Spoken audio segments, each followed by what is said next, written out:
E aí, gente boa? Tudo bem? Espero que sim. Deus abençoe todos vocês. Vamos fazer um vídeo aqui que reproduza, que transmita a vocês uma síntese, mas bem explanada, da análise dos termos oracionais. Para fazer assim, cabe-nos dizer primeiramente que a gramática da língua portuguesa, extrato, divisão do nosso idioma, contempla o estudo normativo, sistemático, legalizado da modalidade denominada de culta escrita em nosso idioma. Perfeito? E ela tem os seus substratos, tem os seus campos específicos de análise, a saber, fonologia, morfologia, sintaxe, semântica e estilística. Na fonologia, como vocês sabem, contemplamos, vislumbramos e estudamos os aspectos fônicos, gráficos, dos elementos mínimos constitutivos do nosso idioma, a saber, quais sejam vogal, consoante, sílaba, separação silábica, ortografia, prosódia, a acentuação gráfica. Uma vez que estes aspectos estejam analisados, temos a palavra pronta. Aí ingressamos no campo da morfologia, ponto em que vislumbramos a palavra, os seus elementos significativos e estruturais, os morfemas, a sua classificação, os seus processos de formação de palavra e as suas flexões. É o momento em que nós discernimos substantivo, artigo, adjetivo, numeral e, dentre as três principais, vemos por último a sintaxe. A sintaxe envolve-se no estudo do arranjo da oração, contemplando o que? Os termos oracionais conforme a função deles, as relações oracionais, o estudo do período simples e composto, as concordâncias, as regências, crase e pontuação. Nossa relevância neste vídeo é falar da sintaxe de análise de termos oracionais. Perfeito? Então vamos lá. Sintaxe, termos da oração. Subdivido os termos oracionais normalmente em essenciais, integrantes e acessório. Essa denominação, a ela costumo fazer uma associação, uma analogia, qual seja, essencial num carro é um motor, integrante, os seus sistemas elétricos, os seus pneus, a lataria, e acessórios, um aparelho de som, um para-choque são acessórios. Assim também dividimos uma oração. Na oração entendemos aquilo que é essencial e normalmente acoplado, inserido, insertos dentro do essencial, descobrimos os termos integrantes e os termos acessórios. Mas é também conveniente mostrar o quê? Fazer uma distinção muito relevante para que não haja confusões em nossa consciência. É muito interessante também encontrar teóricos que trabalham com o conceito não só de sintaxe, mas de morfossintaxe. Por que morfossintaxe? Não há como estudar os espectros, os extratos, as divisões gramaticais de forma dissociada ou separada. Existe uma interconexão entre uma parte e outra, sem dúvida alguma. Por exemplo, quando eu vou fazer uma análise sintática, eu procuro o verbo. Verbo é designação de morfologia. Por exemplo, quando eu digo que núcleo de sujeito é papel de substantivo, substantivo é designação de morfologia. Assim sendo, cabe-nos destacar o seguinte. Eu coloquei aqui uma construção, meus passos trilham veredas seguras e quero destacar, enfatizar o quê? Se alguém pede a você que classifique esta palavra, certamente esta pessoa está num campo gramatical denominado de morfologia. Sim, a morfologia olhará cada elemento individuado e separado aqui e classificará este elemento consoante o seu nome, o seu objetivo morfológico. Por exemplo, aqui nós temos um pronome possessivo Isso aqui é um substantivo. Isso é um verbo trilhar de primeira conjugação. Veredas é um substantivo. E seguras é um adjetivo biforme. É assim que se faz uma análise morfológica. Contudo, se o objetivo da análise é sintático, se alguém pergunta qual é a classificação deste termo, vejam, palavra é morfologia, quem é isoladamente.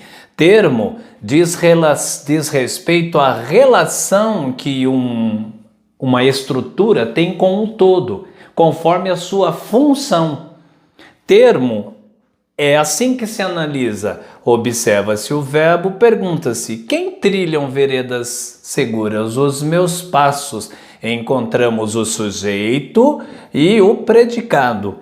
Então, palavra é o ente individuado, isolado, analisado separadamente, conforme quem seja e para que serve. Termo é uma função dentro de um contexto oracional. Perfeito? Muito bem. Dito essas palavras, vamos começar a analisar os termos chamados de essenciais em língua portuguesa. Vamos lá? Termos essenciais. Conforme já falei, essencial numa oração são os termos que guardam as mais significativas informações sintáticas no que diz respeito à análise. Quem são os termos essenciais do nosso idioma? Sujeito e predicado. Primeiramente, falemos um pouco sobre o sujeito. Vamos dar a ele uma definição e vamos começar a observar os seus tipos. Muito bem. Cabe-nos dizer o quê? Para fazermos análise sintática, é importante e relevante, em primeiro plano, entendermos a importância do verbo em língua portuguesa. É a ele a quem dirigimos as palavras, ou melhor, os questionamentos mais significativos da análise sintática. Ele é uma base a contar da qual nós partimos na análise. Por exemplo, esta oração, Ana chegou, verbo quem chegou? Ana. Fazendo esta primeira pergunta ao verbo, quem? Identificamos o sujeito da oração e o que nos sobra é predicado. E a contar disso já podemos definir os dois. Quem é o sujeito? É um termo que se vincula à ação verbal. Por favor, não guarde a falsa designação de que é um termo que execute a ação verbal.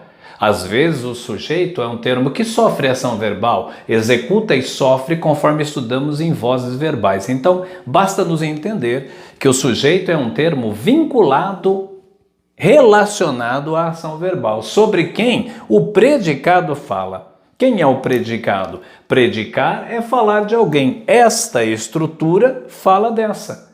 Refere-se, referenda esta aqui. Então, quem chegou? Ana. Quanto à tipologia do sujeito, é importante compreender o sujeito em que âmbitos? Sujeito determinado, indeterminado e oração sem sujeito. Sujeito determinado é aquele cuja natureza e identidade é facilmente encontrada. Por exemplo, aqui, Ana chegou. Quem chegou? Ana. Eu posso perfeitamente dizer que aqui eu tenho um sujeito determinado, identifiquei a natureza deste sujeito. Posteriormente veremos a classificação do predicado. Agora vamos lá. O sujeito determinado, ele pode ser sujeito determinado simples, sujeito determinado composto e sujeito determinado oculto, ou também chamado de desinencial. Vamos começar a falar da classificação do sujeito. Agora eu parti da estrutura Ana chegou para a jovem Ana chegou. Complexifiquei mais a estrutura do sujeito. Vamos fazer análise? Verbo, quem chegou? A jovem Ana. Observem que está mais complexificada a estrutura do sujeito, porque aqui nós temos o sujeito, achado o sujeito quando ele está presente na oração, o que sobra é predicado. É importante discernir também que normalmente o papel de núcleo de função sintática de sujeito também é próprio de substantivo. Daí aquele conceito morfossintático. Quem é o substantivo aqui? Ana. Então aqui eu tenho a designação chamada de núcleo do sujeito. É a palavra mais importante em torno da qual os satélites gravitam. Por exemplo, este artigo e este adjetivo. Se eu tenho um núcleo só, eu vou ter um sujeito determinado, porque a natureza foi identificada, e se é um núcleo só, simples. Correto? Sujeito determinado simples é aquele em cuja natureza haja a presença de apenas um núcleo, certo? Próximo. Ana e seu pai chegaram. Encontremos o verbo e perguntemos quem chegaram? Ana e seu pai. O que temos aqui? Sujeito. É um termo vinculado à ação verbal. O que sobra é predicado. Determinado porque a identidade está descoberta. Só que agora eu tenho um substantivo e outro, então eu tenho duas palavras figurando como núcleo do sujeito. Consequentemente, temos um sujeito determinado composto. Sujeito determinado composto é aquele que possui ao menos dois núcleos. Vamos fazer análise agora do sujeito chamado de determinado oculto ou desinencial. Vejamos aqui. Amparamos sua existência. Quem encontraremos na oração? Primeiramente, o verbo. A pergunta primeira é quem? Para começarmos a nossa análise sintática. Quem que amparamos sua existência? É óbvio que você me responde nós. E por que você diz nós? Em razão desta terminação aqui, designada de desinência. Desinência são essas pequenas estruturas verbais colocadas depois de um tema verbal, sem as quais fica difícil designar a pessoa gramatical, eu, tu, ele, nós, vós, eles, relacionados ao processo verbal. Correto? Então, por causa dessa desinência, sabemos que quem amparamos? Nós. Eu amparei, tu amparaste, ele amparou. E nós amparamos. Sendo assim, o que temos aqui? Sujeito determinado, porque nós identificamos oculto ou desinencial. Quando isso ocorre, também é importante frisar que toda oração é um grande predicado, porque o sujeito está inserido dentro, oculto, escondido do verbo. Falemos agora de sujeito indeterminado. Observemos as seguintes orações. Quebraram a lousa. É importante frisar o quê? A gramática determina como sujeito ou designa como sujeito indeterminado toda e qualquer oração em cuja análise não haja certeza na designação do elemento vinculado à ação verbal, de quem promoveu ou sofreu a ação verbal. Dois casos essenciais há de sujeito indeterminado. Primeiro, quebraram a lousa. Pensemos assim, toda vez que nós encontrarmos um verbo na terceira pessoa do plural, desde que não haja ninguém relacionado a ele no contexto da oração, nem nos contextos anteriores ou posteriores, nós dizemos que temos uma oração com sujeito indeterminado.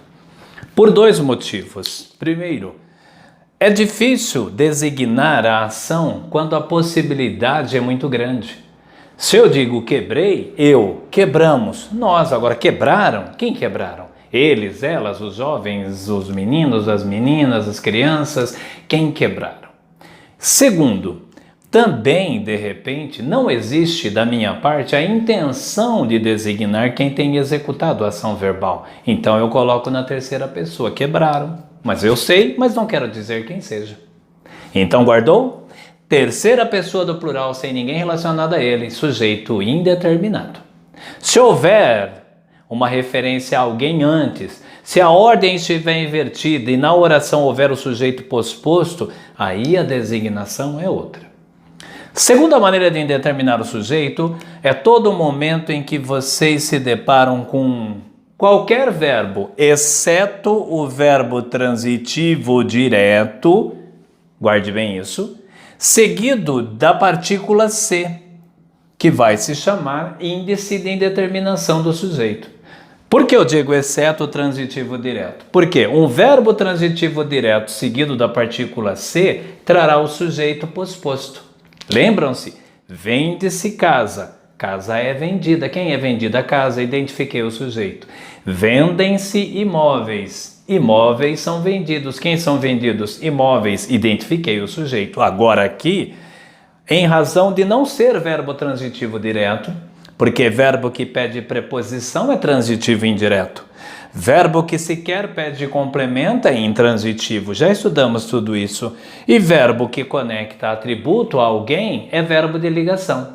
Vocês não conseguirão fazer a mesma convergência com este tipo de construção. Então, este se chama-se índice de indeterminação do sujeito e aqui também nós temos oração de sujeito indeterminado. Não tem como dizer que de operários é precisado. Vamos falar um pouquinho agora de oração sem sujeito. Vamos lá? Oração sem sujeito. Aqui é como se nós pudéssemos ou fôssemos obrigados a dizer que há uma certa contradição gramatical.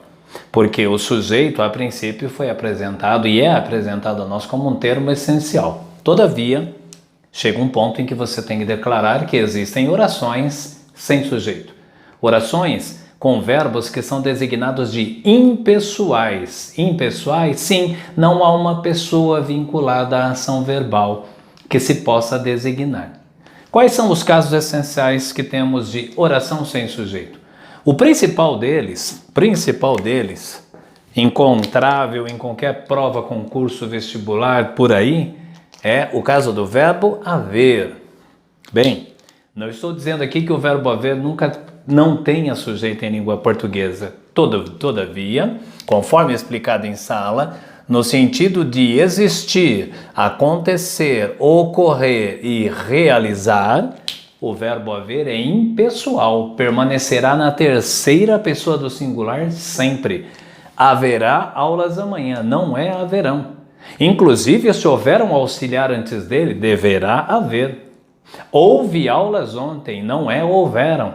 Deve ter havido aulas, tudo no singular. Há aulas hoje. Lógico que não é hão. Há aulas hoje. Deverá haver aulas hoje.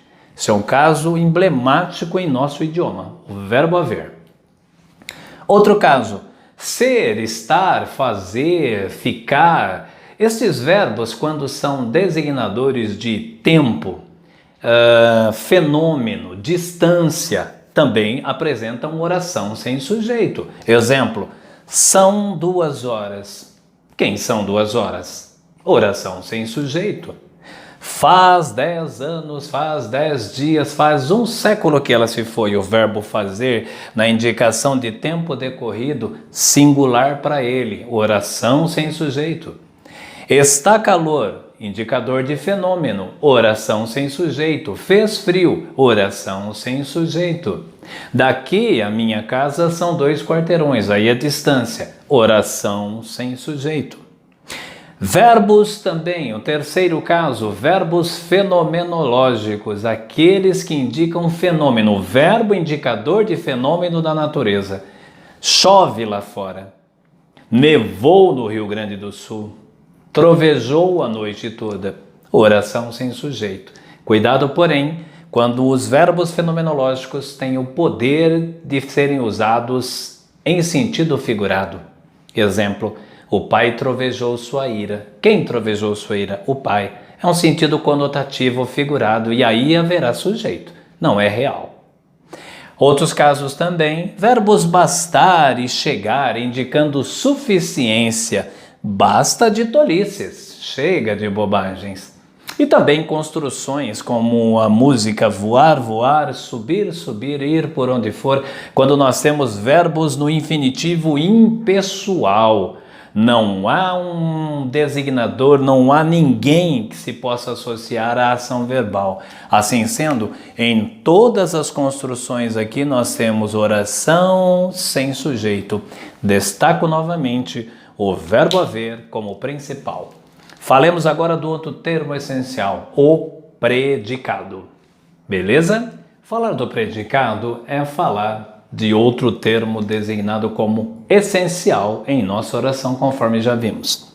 O predicado também tem a sua definição e a sua tipologia. Definição, termo que se refere ao sujeito. Muito bem. Tipos. Os tipos de sujeito, de predicado, falam da palavra que lhe é essencial, que lhe é importante no contexto da análise.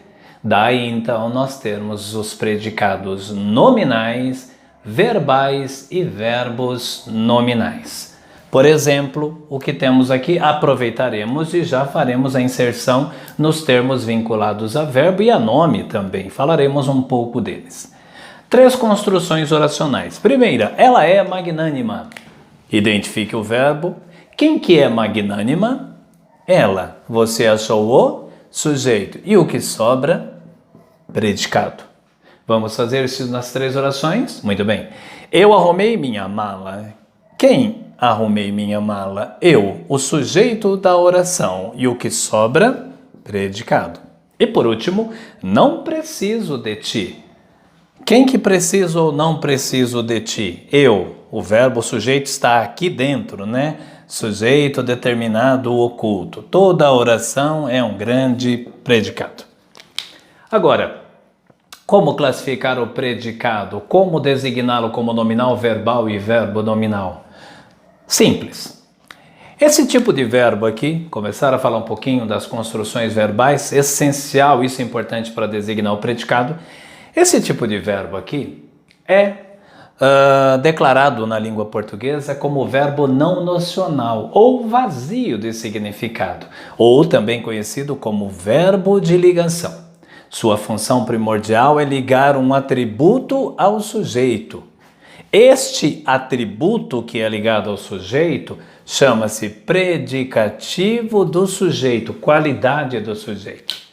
E, se quisermos ver a relevância para classificar o predicado, afinal de contas, na estrutura do predicado, temos o verbo e um nome. Quem é mais importante aqui?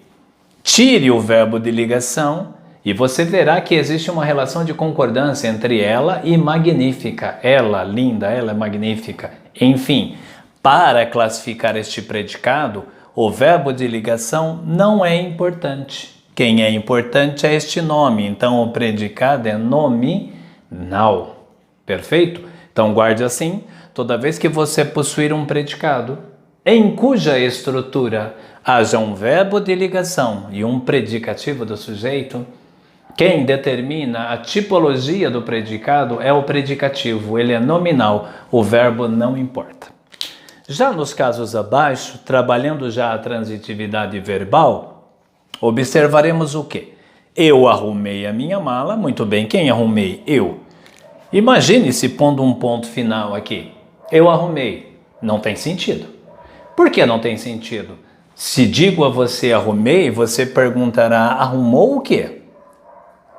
Ou seja, este verbo é chamado de verbo transitivo. Ele não é um verbo vazio de significado como o anterior. Ele não está conectando uma qualidade ao sujeito. Antes, ele é transitivo, ou seja, a ação dele transita além dele para um complemento que é designado de objeto ou complemento verbal. Detalhe, a pergunta que você faz ao verbo é o que? Então você encontra, define, identifica que a ligação entre o verbo e o seu complemento se faz diretamente. Não há aqui na pergunta, e consequentemente aqui também não, a presença de uma preposição obrigatória, de, em, para, com, não. Então, se o verbo se liga diretamente, ele é verbo transitivo indireto e o seu complemento se chama objeto direto.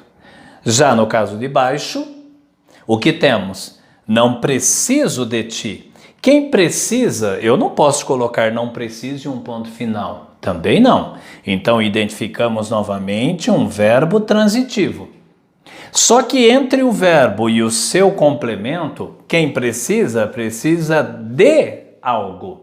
Do que você precisa? Entre o verbo e o seu complemento, existe o intermédio, a intermediação de uma preposição obrigatória. Eu preciso de algo, eu creio em algo, eu luto por algo, obedeço a alguma coisa. Então, o verbo que se liga indiretamente ao seu complemento é verbo transitivo indireto e o seu complemento é objeto indireto. E aí você me pergunta qual a importância disso para a classificação dos predicados. Simples. Retire o verbo daqui ou daqui e veja se o que sobra tem sentido. Algum tipo de relação e concordância. Eu, minha vida. Não de ti, menos ainda. Então, identificamos que os verbos transitivos, ou até aqueles chamados de intransitivos, que sequer pedem complemento. Eu cheguei, eu dormi, eu caí.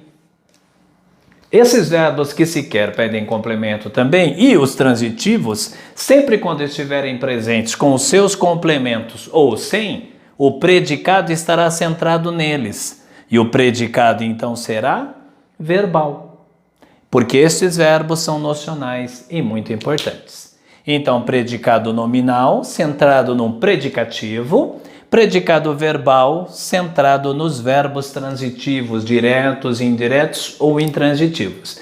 Temos um terceiro caso? Sim, que é o chamado predicado verbo nominal. Coloquemos aqui uma estrutura para a sua análise.